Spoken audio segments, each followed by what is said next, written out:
Hi there, I'm Laura and welcome to my channel, Aquamarine18. I'm back with another tarot tag response. It's the second one I've done in the last couple of days. And you'll know from the title, and I keep looking over here because that's where my notes are, this tag is for the love of cards. And it is a VR to the tag started by Two Paths Tarot, which is Patsy's channel. And I just found this channel via this tag. Some folks who I've subscribed to have done answers to the questions, and I've watched those videos and enjoyed them.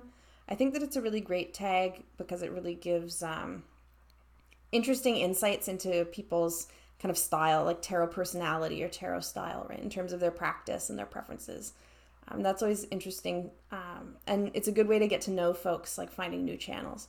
So I enjoyed Patsy's responses, and I'm glad that I found her channel, and I'm happy to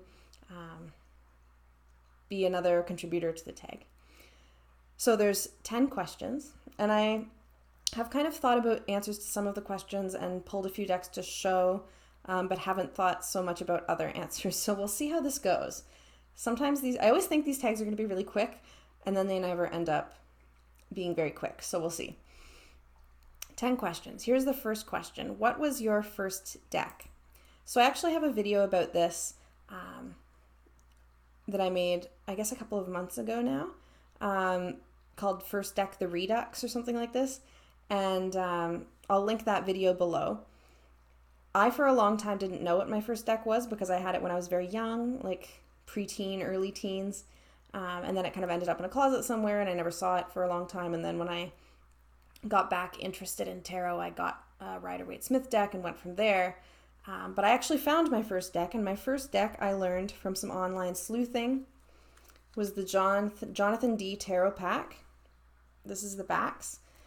The cardstock is horrifying. I would have gotten it in 2004 or so, which is when it was published. It's been published under a few different names, and I won't show too much since I have a video sharing it already. But I really actually like a lot about the art style in this deck. I like the colors. I like the kind of drawing style overall. And something that's interesting about this deck is that it is kind of a strange Pip Rider-Waite-Smith hybrid.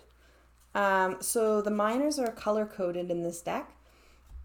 The wands are orange, and some of the cards look quite Rider-Waite-Smith reminiscent, right? Like this Two of Wands, the Three of Swords, for example, is quite Rider-Waite-Smith. But then there are others in the minors that really are clearly not Rider-Waite-Smith reminiscent at all and are much more Pippish or almost Marseille in some cases. They're not actually in the Marseille kind of layout for the most part, but it's very kind of mixed Marseille and Rider-Waite-Smith deck, and I really like it, and I'm glad that I found my first deck. It is very much sentimental to me. So that's my first deck, the Jonathan D. Tarot Pack 2004. Second question, favorite deck creator. For folks who have watched me do other tags, you'll know that I'm really impossible to come up with favorites. I'd always feel like something like this always feels like really apples and oranges to me. It's like people's creations are so different that to say that one, creator is better than the other, I don't think that that's true, and I like so many for so many different reasons. There are a couple of deck creators that I have more than one deck from. So James R. Eads, I have both of his decks. Patrick Valenza, I have two of his, and I will no doubt get a third when the Deviant Moon Oracle comes out. Tony DeMoro's Darkness of Light Tarot I have, and he's working on another deck, which I will absolutely get when that one comes out. So those are a few that I have more than one deck from, which suggests that they're favorite creators. But a lot of deck creators have only created one deck, so even that's a weird kind of basis for choosing, right? Lots of favorite deck creators. Question 3. Your favorite system, tarot or oracle, etc.? Tarot for sure. I love trying out new systems, and there are a number that I like, but without a doubt, tarot is the favorite. If I could only work with one system for the rest of my life, I would really hate that, but I would absolutely choose tarot, and I don't think I would ever get bored of it. Question number 4, your favorite system within the tarot. For a long time, I would have said Rider-Waite-Smith. No caveat, no hesitation, no nothing. It's what I learned on. It's what I feel at home with, without a doubt. But I've also spent the last more than a year, maybe 2 years, learning and reading about and working with pip decks and Marseille style decks. And I don't know that I ever thought that would be something that I would work with. When I was learning the Rider-Waite-Smith system, I would kind of look over at the Marseille decks and think, like, how, like they were very scary to me, or something that I never thought I would get along with. But now I love them too. So Rider-Waite-Smith and Marseille/Pip are both favorite systems. The last deck that you bought. Okay, so I wanted to have something to show. So not counting things like very long pre-orders, which I have a few, that I'm waiting on, that I know I've bought, but I won't see for, a month or more, 2 months, 3 months. The last deck that I bought, which is in my possession, is a deck called the Tarot of the North Atlantic. It comes in this hard box. I got it on Make Playing Cards site, and I had actually never seen this deck before. I don't even know how old this deck is, or the background really, but I saw this deck on Corvin Green's channel, and they did a walkthrough, and as soon as I saw it, I was like, I need this deck, and I ordered it. I'm not normally that deck impulsive, and I wouldn't describe myself as a particularly impulsive person at all, just generally speaking. But this deck, I knew that it was a deck for me. I love the kind of aquatic theme. I'm Pisces. I love the color palette. And something that I think is really special about this deck is the medium that's used is kind of stitching or embroidery. And then it's pictures of that. So from the back, you can see the stitches there, and those circles are buttons. And there's a ton of work that goes into something like this. And I can appreciate that as somebody who cross stitches, knits, crochets, etc. The intricacy involved in producing a deck like this. And I love really every card. I'm trying to get to focus. It's hard to show the intricacy of the stitches and things that are really in there. The cardstock is not my favorite. It's a bit too thin. But all of the cards have these aquatic creatures that live in the North Atlantic. There are lots of whales though. Oh, there we go. So you can see the buttons in the corner there and the stitching. I think that it's really beautiful. And it is a pip deck. Oh, there's the moon. The moon is one of my favorite cards in the Major Arcana, and I always look for it. And I really love that one. It's a pip deck with the suits are bones for wands, and they're all done with beads. So there's the 8 of bones, for example. The cups are shells. There's a 3 of shells. The swords. The swords are feathers, which is great for an air suit. That's perfect. You can see like so much work. They're so intricate. And the pentacle suit or earth suit is stones, which also makes a lot of sense to me.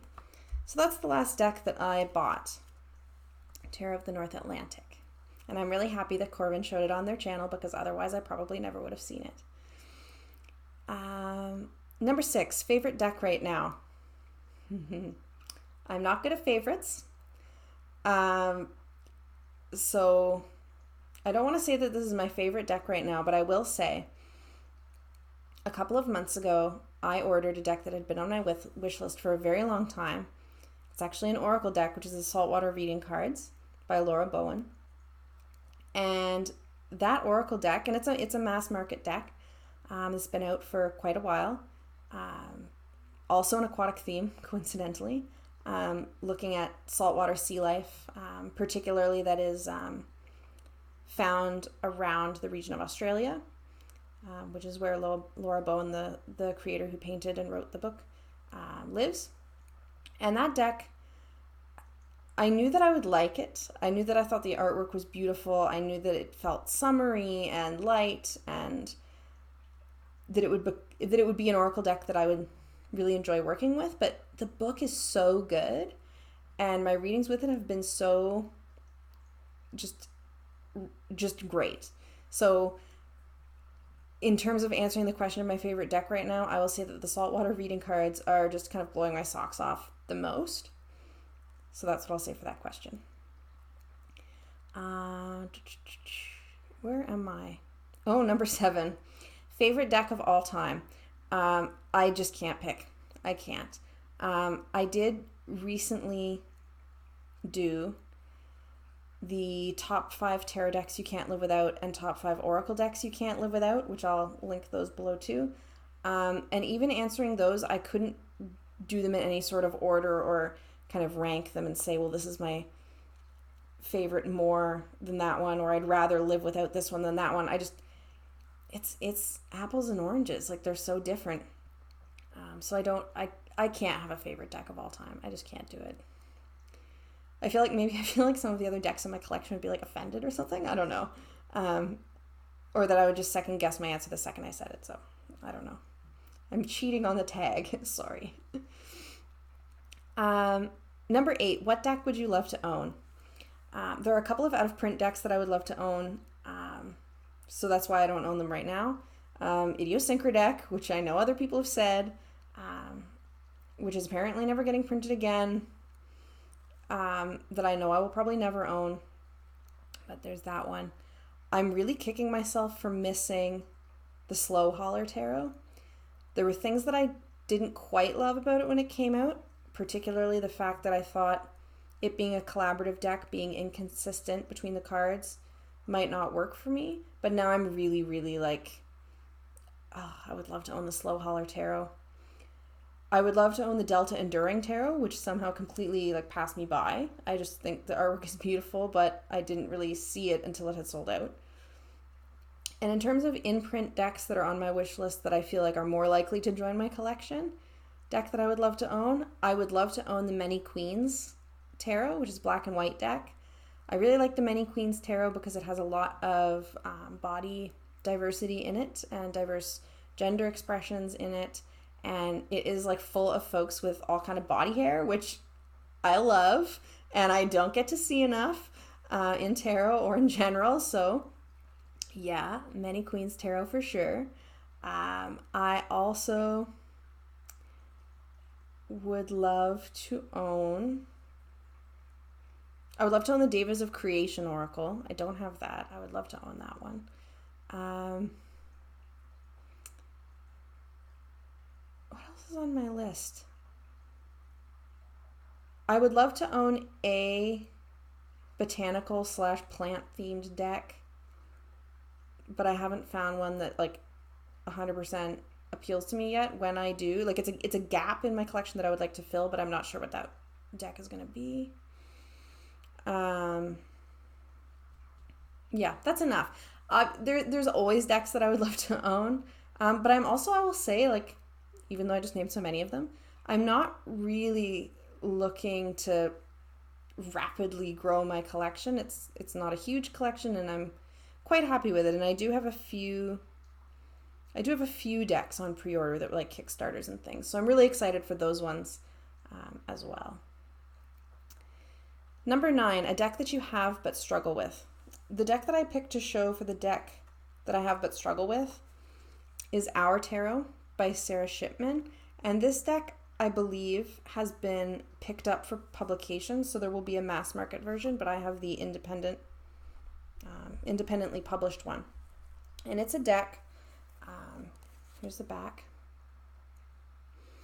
It's a deck that has, every card has a woman from history on it, and I like a lot of things about it. I think that the creator was really thoughtful in terms of who went on which card. I think it's hard though, because I do actually have a kind of background in studying history, but there's still a lot of figures in here that I am not very familiar with, or know kind of very minimal amounts about. So that makes the deck difficult. Like, I feel like for the ones that I'm not as familiar with, it's hard to readily get any meaning from the card, even though from reading the guidebook I think the associations do make sense.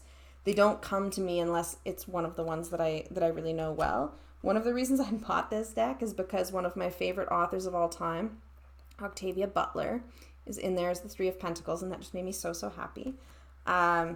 Inevitably with a deck like this, there's going to be figures that, I would want to be included but aren't. I'm like, where's my Emma Goldman? Come on.